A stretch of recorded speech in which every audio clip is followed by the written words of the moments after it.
Assalamualaikum warahmatullahi wabarakatuh. Salam sejahtera bagi kita semua. Pertama-tama yang saya hormati dosen pembimbing saya, dosen pembimbing 1 Bapak Dr. Darsep Darwis MSI. Yang saya hormati dosen pembimbing 2 saya, Ibu Hayun Listiana MPD. Yang saya hormati dosen pengampu seminar transkripsi Prof. Yuli Rahmawati MSc PhD. Pada kesempatan kali ini izinkanlah saya, Yaman Iqmal, dengan nomor registrasi 130-362-3076 menyampaikan seminar transkripsi saya yang berjudul Analisis Korelasi Digital Literasi dengan Hasil Belajar Siswa pada Materi Larutan Penyangga. Adapun topik pembahasannya meliputi pendahuluan, kajian teoretik, metodologi penelitian.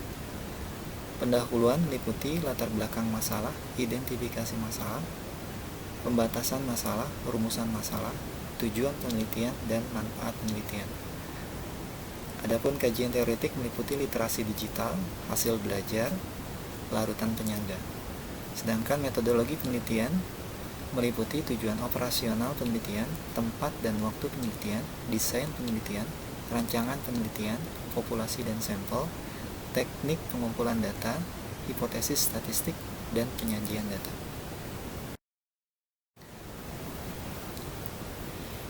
Pendahuluan. Latar belakang masalah.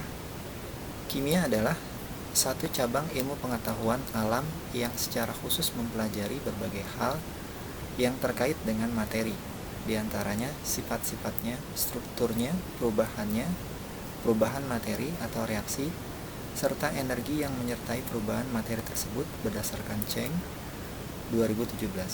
Dalam mempelajari materi kimia, siswa harus memahami konsep-konsep yang berkaitan satu sama lain secara bermakna, tidak hanya dihafal, sehingga sebagian besar siswa mengalami kesulitan.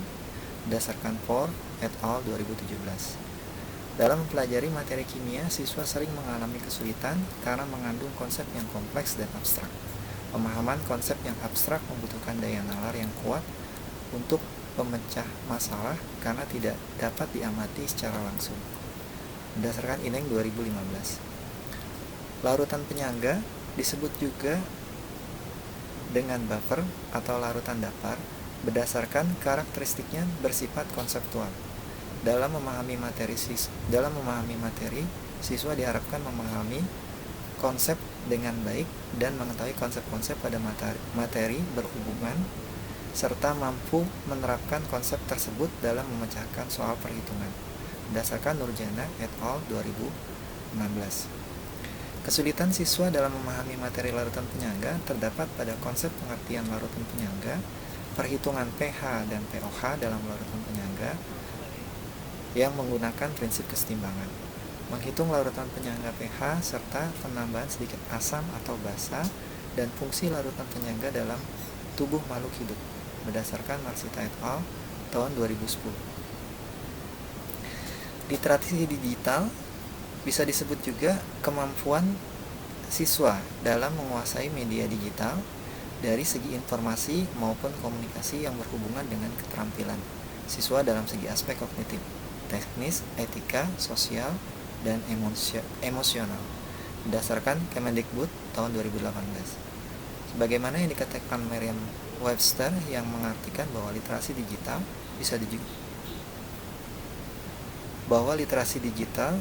disebut juga melek aksara, yaitu upaya untuk mengembangkan kemampuan membaca, menulis, dan memahami ide dengan teknologi digital pada saat ini. Pada dasarnya, program literasi digital berbeda dengan program literasi yang biasa dilakukan di sekolah atau pembelajaran konvensional. Salah satunya pada media pembelajaran siswa untuk literasi digital menggunakan handphone untuk media perangkat dalam mengembangkan kemampuan literasi digital siswa, sedangkan pada literasi sekolah menggunakan media cetak seperti buku untuk mengembangkan kemampuan literasinya. Berdasarkan Bowden tahun 2017. Tinggi rendahnya kemampuan siswa menguasai media digital kemungkinan dapat berpengaruh pada hasil belajar siswa. Karena menurut Sudirman, hasil belajar itu dipengaruhi atas pengalaman subjek belajar dengan dunia fisik dan lingkungannya, tujuan belajar dan motivasi yang mempengaruhi proses pembelajaran. Berdasarkan Sudirman 2006. Kemahiran siswa dalam penguasaan media digital dapat membuat siswa semakin cepat dalam memperoleh informasi dari berbagai sumber yang ada, seperti e-book, jurnal, artikel, video pembelajaran, dan latihan-latihan soal secara online. Berdasarkan keterangan di atas, peneliti ingin melakukan penelitian tentang hubungan literasi digital dan hasil belajar siswa pada materi larutan penyangga. Penelitian perlu dilakukan agar bisa mengetahui apakah ada korelasi antara kemampuan literasi digital dan hasil belajar siswa pada materi larutan penyangga, dan juga bertujuan membantu siswa dalam mengembangkan literasi digital pada pembelajaran sekolah, agar siswa bisa menguasai media digital dengan baik pada materi larutan penyangga dan materi-materi selain larutan penyangga pada umumnya.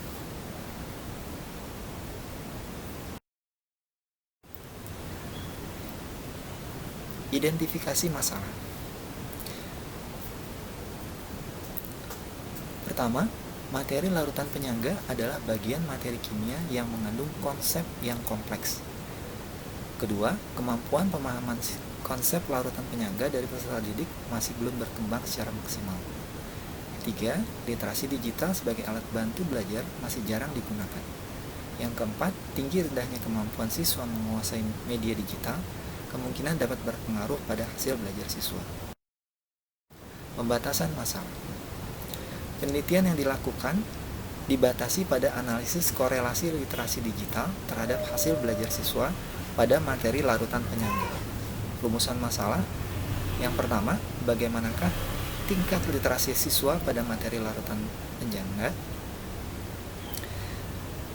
Yang kedua, apakah terdapat hubungan antara literasi digital dengan hasil belajar siswa pada materi larutan penyangga? Tujuan penelitian. Yang pertama, untuk mengetahui tingkat literasi digital pada siswa pada materi larutan penyangga. Yang kedua, untuk mengetahui hubungan antara literasi digital dan hasil belajar siswa pada materi larutan penyangga. Manfaat penelitian. Manfaat bagi guru. Penelitian ini diharapkan mempermudah guru untuk membantu siswa dalam memahami materi larutan penyangga dengan budaya literasi digital. Manfaat kedua bagi peneliti, penelitian ini dapat menambah wawasan bagi peneliti tentang hubungan antara literasi digital dan hasil belajar siswa, dan menggunakan hasil penelitian ini atau mengembangkan penelitian literasi digital di lingkungan sekolah. Manfaat yang ketiga bagi peserta didik, penelitian ini diharapkan dapat membuat siswa semakin semangat dalam memahami materi dengan budaya literasi digital. Kajian teoretik. Literasi digital. Literasi digital atau digital literasi pertama kali dikemukakan oleh Ryu et al. 2013. Ia mengemukakan literasi digital merupakan suatu kemampuan dalam memakai berbagai macam alat digital secara efektif dan efisien pada aneka macam konteks, misalnya pada global akademik, karir, dan kehidupan sehari-hari. Paul Pilser 2018. Menurut Munir 2018, literasi digital bisa diartikan sebagai penguasaan dalam menggunakan media digital yang mendukung pola pikir peserta didik dengan mengevaluasi eksplorasi siswa dalam menggunakan media digital. Hal ini bertujuan untuk mengembangkan kemampuan siswa dalam menguasai media digital secara kritis, kreatif, serta inspiratif dalam proses pembelajaran, berdasarkan Masito 2018. Adapun tujuan dari literasi digital menurut Devry et al. 2021, yang pertama, meningkatkan pengetahuan tentang informasi pada teknologi digital dengan cara membaca dan memilih secara bijak.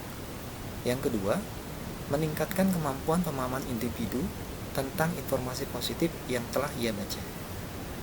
Yang ketiga, meningkatkan kemampuan seorang dalam memberikan apresiasi yang valid dan akurat tentang karya tulis atau karya ilmiah.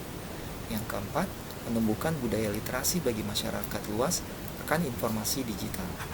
Yang kelima, menemukan sosok tabiat yang baik di dalam diri seseorang. Yang keenam, meningkatkan membaca dan menulis dalam media digital. Adapun manfaat dalam literasi digital bagi siswa berdasarkan Jenner et al. 2021. Yang pertama, hemat waktu. Mencari informasi di dalam teknologi digital secara cepat dan tidak menghabiskan waktu lama. Yang kedua, hemat biaya. Terdapat pihak membuat situs atau web yang mayoritas tidak dipungut biaya untuk mengaksesnya. Yang ketiga, memperluas jaringan. Lebih banyak berkenalan dengan berbagai macam orang di seluruh dunia dengan media digital. Yang keempat, membuat keputusan yang lebih baik. Memutuskan suatu keputusan dengan sumber dari informasi terpercaya. Yang kelima, ramah lingkungan.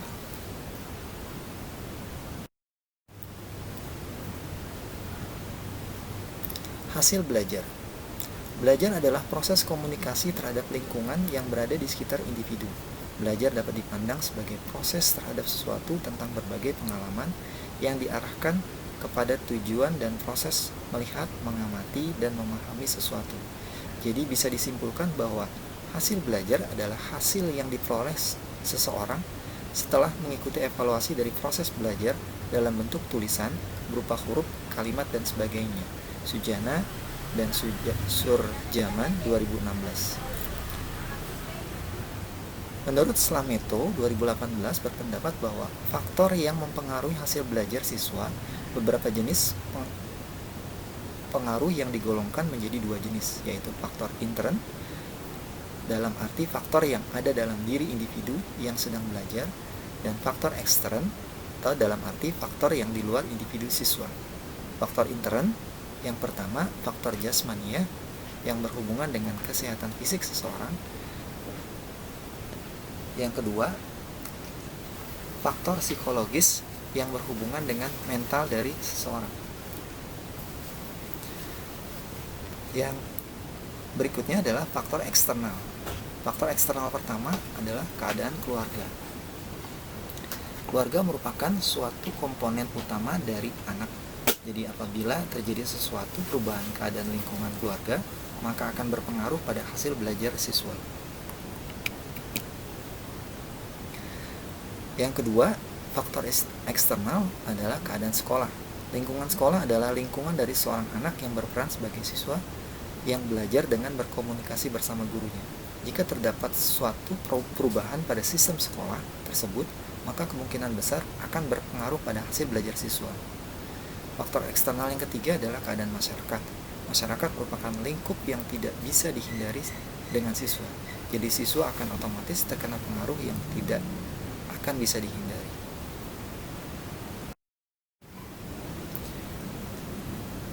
Larutan penyangga. Larutan penyangga atau larutan buffer merupakan larutan yang mampu menahan atau mempertahankan nilai pH dari suatu larutan tertentu jika ditambahkan sedikit asam, sedikit basa, dan pengenceran. Dengan kemampuan ini, larutan penyangga juga dapat disebut sebagai larutan penahan atau larutan datar. Larutan penyangga tersusun dari asam lemah dengan basa konjugasinya atau disebut dengan larutan penyangga asam, dan bisa juga terdiri dari komponen basa lemah dan asam konjugasinya yang disebut dengan larutan penyangga basa. Ditinjau dari komposisi zat penyusunnya, larutan penyangga terdiri dari dua sistem komponen, yaitu sistem penyangga asam lemah dengan basa konjugasinya yang menghasilkan larutan bersifat penyangga asam, dan sifat penyangga basa yang terdiri dari basa lemah dan asam konjugasinya.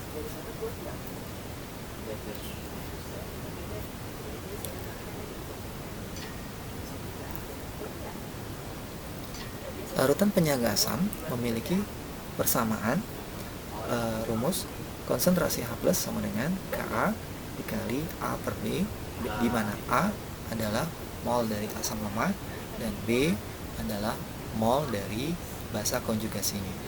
Sedangkan untuk penyangga basa memiliki persamaan rumus konsentrasi OH- sama dengan Kb dikali B per A, di mana B adalah mol dari basa lemah dan A adalah mol dari asam konjugasinya. Reaksi-reaksi biokimia dalam tubuh makhluk hidup juga melibatkan larutan penyangga, seperti sistem pernapasan. Baper yang berperan adalah, atau larutan penyangga yang berperan adalah asam karbonat dan bikarbonat. Misalnya, konsentrasi asam dalam darah naik, maka pH tubuh akan turut. pH turun, maka apabila pH turun, maka pusat pernapasan akan dirangsang sehingga dapat bernapas lebih dalam. Kelebihan CO2 akan dikeluarkan melalui paru-paru. Yang kedua adalah ginjal. Selain berperan sebagai sistem ekskresi, ginjal juga berperan untuk mengatur konsentrasi hapes dalam darah agar tetap berada dalam konsentrasi larutan dengan proses pengeluaran kelebihan asam melalui urin. Akibatnya pH dari cairan urin berada sekitar 4,8 hingga 7,0. Larutan penyangga dalam kehidupan sehari-hari bisa dilihat. Yang pertama, buah-buahan dalam kaleng perlu dibubuhi asam sitrat dan natrium sitrat untuk menjaga pH agar buah tidak mudah dirusak oleh bakteri. Yang kedua, dalam bidang farmasi digunakan pada pembuatan obat-obatan agar mempunyai pH tertentu dan tidak mengalami perubahan pH. Yang ketiga, pada sampo digunakan untuk menjaga kebasahannya agar tidak mengiritasi mata. Metodologi penelitian. Tujuan operasional dan desain penelitian. Tujuan dari penelitian ini adalah untuk menganalisis korelasi literasi digital dengan hasil belajar siswa yang terjadi pada peserta didik kelas 11 SMA 39 Jakarta. Desain dalam penelitian ini merupakan penelitian kuantitatif deskriptif dengan menggunakan metode survei. Instrumen penelitian. Instrumen yang digunakan adalah kuesioner yang terdiri dari 20 pertanyaan.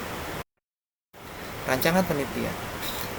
Yang pertama, perencanaan meliputi penyusunan instrumen dan uji instrumen. Pelaksanaan.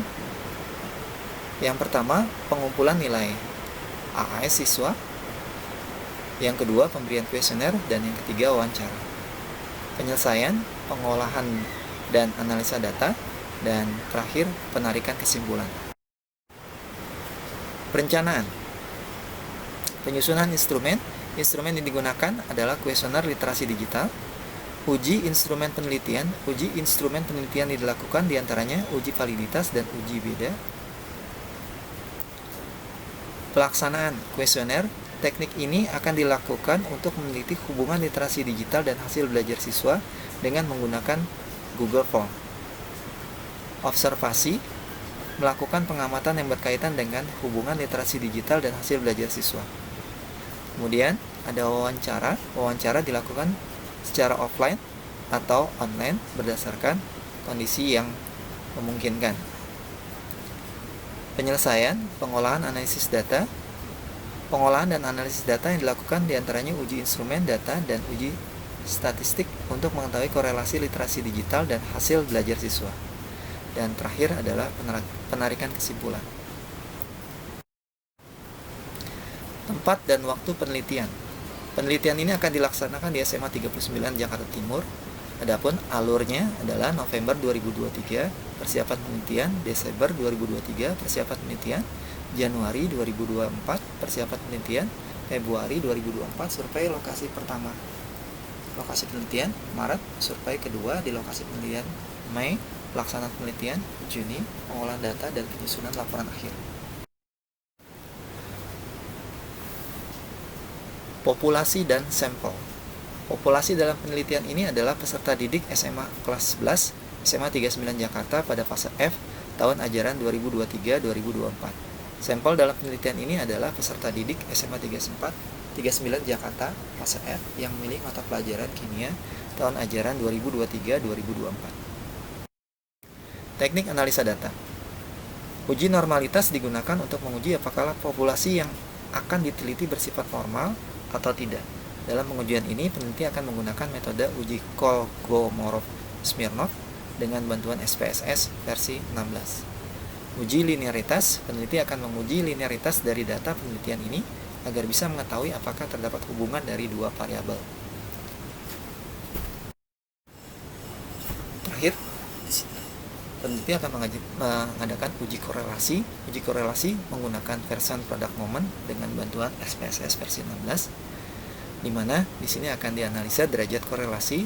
Yang pertama, jika nilai persen korelasi 0 sampai 0,20 tidak terjadi korelasi. Jika nilai persen korelasi 0,21 sampai 0,40 terdapat korelasi lemah. Jika nilai persen korelasi 0,41 sampai 0,60 terjadi korelasi sedang. Dan jika nilai persen korelasi 0,61 sampai 0,80 terjadi korelasi kuat. Dan jika nilai persen korelasi 0,81 dan 1,0 terjadi korelasi sempurna. Demikianlah paparan seminar praksi skripsi saya. Lebih kurangnya saya mohon maaf. Assalamualaikum warahmatullahi wabarakatuh.